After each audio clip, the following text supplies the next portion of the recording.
Assalamualaikum warahmatullahi wabarakatuh. Alhamdulillahirabbil alamin. Wassalatu wassalamu ala asyrofil anbiya wal mursalin sayyidina wa maulana Muhammadin wa ala alihi wa sahbihi wa barik wa sallim ajma'in. Amma ba'd. Alhamdulillah wa syukurillah, sama-sama kita panjatkan kehadirat Allah Subhanahu wa taala yang mana dengan berkat limpahan rahmat karunia Allah pada kesempatan kali ini kita masih diberikan umur panjang dan disehatkan badan sehingga kita dapat beraktivitas sebagaimana yang kita harapkan. Salawat dan salam senantiasa tercurah kehadiran junjungan kita Nabi besar Muhammad sallallahu alaihi wasallam beserta para keluarga, para sahabat, para tabi'in ila yaumiddin. Hadirin wa hadirat rahimakumullah. Dalam era digital seperti sekarang ini, media sosial telah menjadi bagian tak terpisahkan dari kehidupan kita. Platform seperti Facebook, Instagram, TikTok, dan YouTube memberikan peluang besar bagi kita untuk berdakwah dan menyebarkan kebaikan. Namun, dalam menggunakan media sosial, kita juga harus bijak agar pesan yang disampaikan tetap sesuai dengan ajaran Islam dan tidak menimbulkan perpecahan di kalangan umat. Pentingnya dakwah di media sosial, Allah Subhanahu wa taala berfirman di dalam Al-Qur'an surah Al-Imran ayat 104 yang berbunyi, A'udzubillahi minasyaitonir rajim. Wa la takum minkum ummatun yad'una ilal khair wa ya'muruna bil ma'ruf wa yanhauna 'anil munkar wa ulaika humul muflihun. Dan hendaklah di antara kamu ada segolongan umat yang menyuruh kepada kebajikan atau mengajak kepada kebaikan, menyuruh kepada yang ma'ruf dan mencegah daripada yang munkar. Mereka lah orang-orang yang beruntung.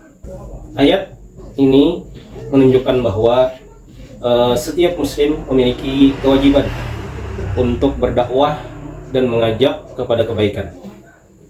Media sosial adalah alat yang sangat efektif untuk menjalankan perintah ini karena dapat menjangkau banyak orang dalam waktu yang singkat, terutama para Gen Z sekarang ini yang mereka dalam keseharian sangat akrab dengan media sosial, baik itu Facebook, Instagram, TikTok, dan YouTube, dan lain-lain sebagainya.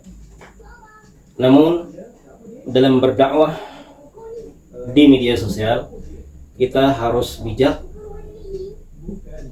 untuk menggunakan media sosial tersebut agar dakwah di media sosial efektif dan tidak menimbulkan dampak negatif. Kita harus menerapkan beberapa prinsip berikut.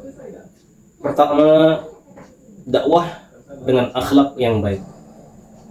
Dalam berdakwah, kita harus mencontoh akhlak Rasulullah Shallallahu Alaihi Wasallam yang penuh dengan kelembutan dan kasih sayang. Sebagaimana firman Allah Subhanahu Wa Taala, "Fabima rahmatin min Allah linta lahum, walau kunta fazzan ghalidhal qalbi lam faddu min hawlik."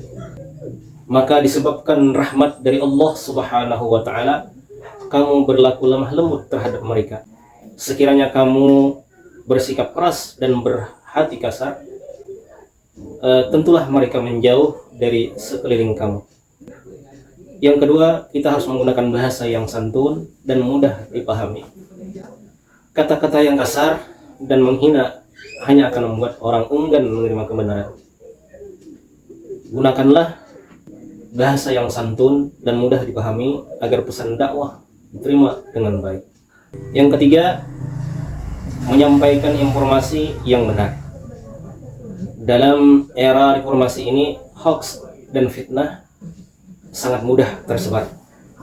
Jadi sebelum membagikan sesuatu yang ada di dalam media sosial, pastikan kebenarannya.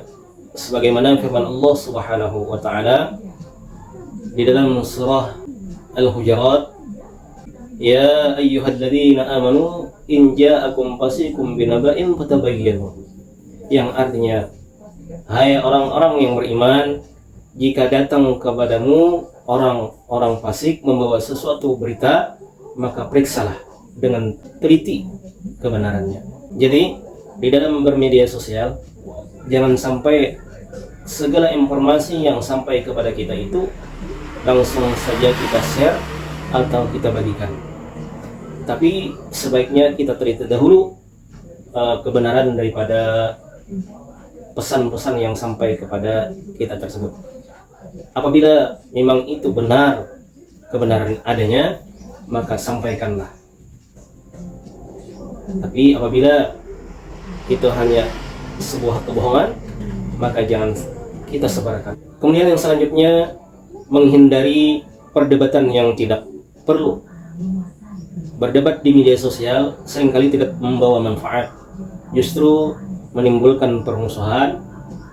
Jika ada perbedaan pendapat, tanggapi dengan bijak dan penuh dengan kesabaran. Kemudian yang selanjutnya, manfaat dakwah di media sosial, yaitu berdakwah di media sosial memiliki banyak manfaat. Di antaranya menyebarkan ilmu agama kepada lebih banyak orang, bukan hanya orang-orang yang hadir di sekeliling kita. Bahkan dakwah di media sosial itu jangkauannya lebih luas dari pertemanan kita yang ada di media sosial. Bahkan orang-orang yang tidak mengenal kita akan mendengar apabila membuka atau melihat apa yang kita sampaikan tersebut. Maka dakwah secara media sosial itu manfaatnya lebih besar. Apalagi di zaman era digitalisasi ini, kaum Gen Z itu lebih banyak, lebih akrab dengan media sosial. Yang kedua, meningkatkan kesadaran umat untuk pentingnya beramal soleh. Sebab dengan apa yang kita sebarkan tersebut tentang kebaikan terutamanya, maka akan bermanfaat bagi orang yang mendengarkannya. Yang ketiga, menjadi ladang pahala yang terus mengalir meskipun kita telah tiada. Rasulullah SAW bersabda, barang siapa yang menunjukkan suatu kebaikan, maka ia akan mendapatkan pahala seperti orang yang melakukannya. Jadi satu kebaikan yang kita sampaikan, lalu orang tersebut mengikuti apa yang kita sampaikan akan kebaikan tersebut, maka kita yang menyampaikan kebaikan tersebut akan mendapatkan nilai pahala di sisi Allah Subhanahu wa Ta'ala. Kesimpulan video singkat kali ini, yaitu berdakwah di media sosial adalah sebuah peluang besar untuk menyebarkan kebaikan. Namun kita harus bijak dalam menyampaikan pesan agar dakwah yang kita lakukan membawa manfaat dan tidak menimbulkan perpecahan. Gunakanlah media sosial sebagai sarana untuk mengajak kepada kebaikan, menyebarkan ilmu, dan mempererat ukhuwah Islamiyah. Semoga kita semua termasuk orang-orang yang beruntung karena berdakwah dengan ikhlas dan penuh hikmah. Amin, amin, ya rabbal alamin. Mungkin itu saja yang dapat saya sampaikan. Akhirul kalam. Assalamualaikum warahmatullahi wabarakatuh.